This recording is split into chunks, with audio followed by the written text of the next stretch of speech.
Kitchen mystery का किस्सा। कल्पना कीजिए आप ऑफिस में टेबल पर रखी फाइलों और कागजों में डूबे हों और सामने की फाइल हटाते ही मेज पर लगे शीशे से यकायक कोई चेहरा झांकने लगे तो, या फिर रसोई की ग्रेनाइट स्लैब पर अचानक ही कोई चेहरा उभरकर आपकी श्रीमती जी को घूरने लगे तो जाहिर है पहली बार आप और आपकी पत्नी बेशक परेशान न हों।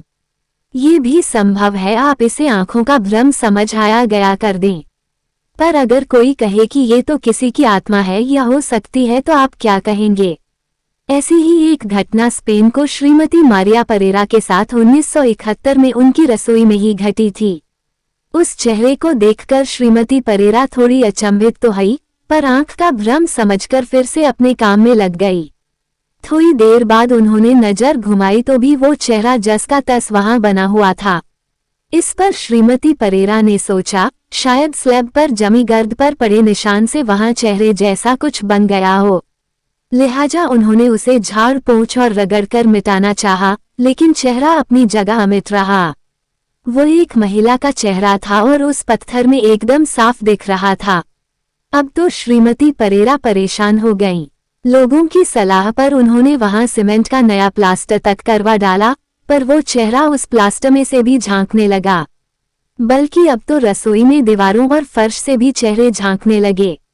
खास बात ये थी कि कभी ये चेहरे गायब हो जाते, लेकिन थोड़ी देर बाद फिर दिखने लगते। उनकी भाव भंगिमाएं भी बदली हुई होने लगी। अब तो श्रीमती परेरा की रसोई के चेहरों की खबर दर दर तक फैल गई।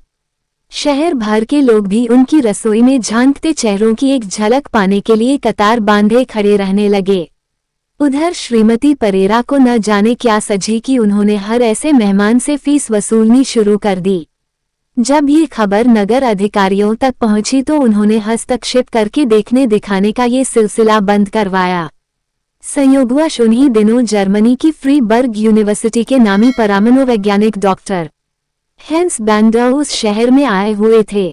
श्रीमती परेरा की किचन मिस्ट्री का किस्सा उन तक भी पहुंच चुका था। अतः उन्होंने स्पेन के ही एक परमाणुवैज्ञानिक डॉक्टर जर्मन डे अर्गोमोसा के साथ मिलकर इस मामले की छानबीन शुरू कर दी।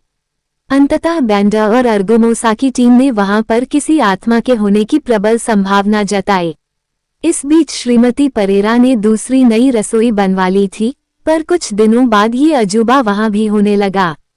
डॉक्टर अर्गोमोसा ने स्वयं 9 अप्रैल 1974 को एक ऐसे चेहरे को न सिर्फ देखा, बल्कि उसकी तस्वीर भी खींची। आंखों देखी और दस्तावेजी सबूतों के चलते इस घटना को दृष्टिभ्रम तो नहीं कहा जा सकता। ऐसा क्यों होता था, इसका जवाब आज तक नहीं मिल सका है। लेकिन श्रीमती परेरा की उस रसोई का फर्श खोदने पर वहां दफन कुछ पुरानी हड्डियां जरूर मिलीं। ये भी सुनने में आया कि जिस जमीन पर वो घर बना था, कभी वहां एक कब्रगाह था। 1860 और 1870 के दशकों की बात है। अमेरिका में मजदूर आंदोलन अपने चरम पर था। यह आंदोलन पेंसिल्वानिया की कोयला खदानों की दयनीय और भयावह कार्यस्थितियों को लेकर शुरू किया गया था। इस संघर्ष को अधिक प्रभावी रूप से चलाने के लिए कामगारों ने मौली भागवायस नाम का एक गुप्त संगठन स्थापित किया। पर स्थिति ऐसी बिगड़ी कि आंदोलन दंगों में बदल गया। कामगारों और यूनियन नेताओं की धरपकड़ शुरू हुई और लगभग 150 लोगों को गिरफ्तार किया गया।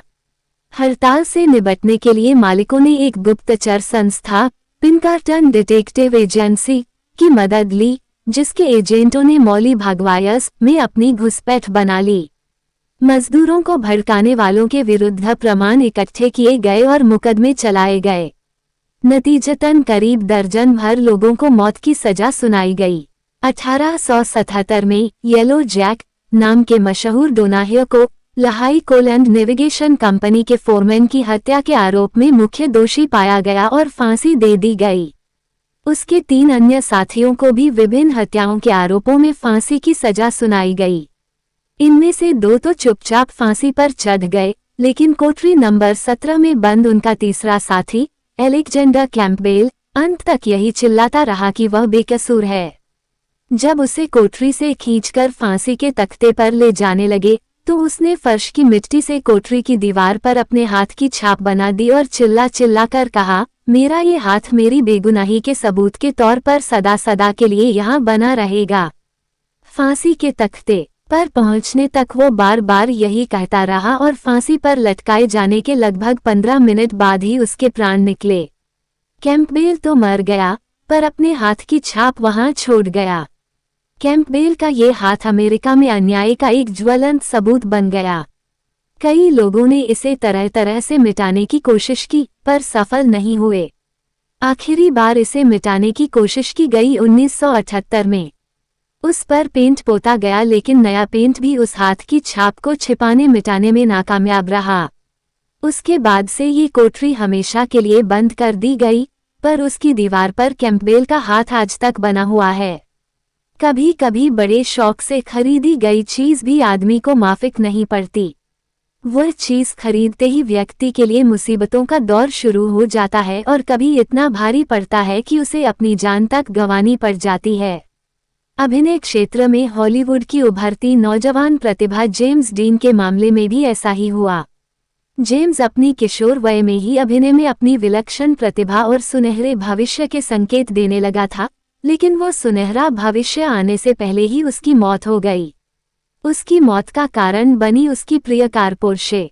घटना 1955 की है। अभिनय क्षेत्र में जेम्स एक के बाद एक फिल्मों में अपनी श्रेष्ठता के झंडे गाड़ रहा था। हॉलीवुड समेत उसके प्रशंसक भी उसे भविष्य के नंबर 1 अभिनेता के रूप में देखने लगे थे। अपनी कारप्रियता के शौक के चलते उसने एक सेकंड हैंड पोर्शे कार खरीदी थी। उस कार का पिछला इतिहास क्या था, ये तो किसी को मालूम नहीं, लेकिन जेम्स के पास आते ही उसका पुर्जा अभिशप्त हो गया। सबसे पहले तो स्वयं जेम्स ही उस कार को चलाते हुए एक दुर्घटना का शिकार हुआ। दुर्घटना इतनी जबरदस्त नहीं थी, पर जेम्स सीट पर बैठा का बैठा ही रह गया। कुछ दिनों तक कार जेम्स के घर पर ही खड़ी रही। फिर उसे एक कार शौकीन जॉर्ज बेरिस ने खरीद लिया, लेकिन उसने कार को खुद इस्तेमाल करने के बजाय उसके पुर्जे अलग अलग करके बेच डालने का फैसला किया। पोर्शे का इंजन एक डॉक्टर ने खरीदा, जो खुद एक शौकिया कार रेसर थे। उन्होंने उस इंजन को अपनी कार में फिट करवा लिया, लेकिन एक मुकाबले के दौरान डॉक्टर साहब कार को संभाल नहीं पाए और दुर्घटना में मारे गए। इसी तरह जिस व्यक्ति ने उसकी ड्राइव शाफ्ट खरीदी थी, उसी मुकाबले में वो भी एक दुर्घटना में घायल हो गया। और तो और पोर्शे की बुरी तरह क्षतिग्रस्त बॉडी और चेसिस को सड़क सुरक्षा अभियान के तहत एक बड़ी ट्राली पर रखकर जगह जगह घुमाया गया, लेकिन विडंबना ये रही कि हर जगह कुछ न कुछ हादसा होता रहा।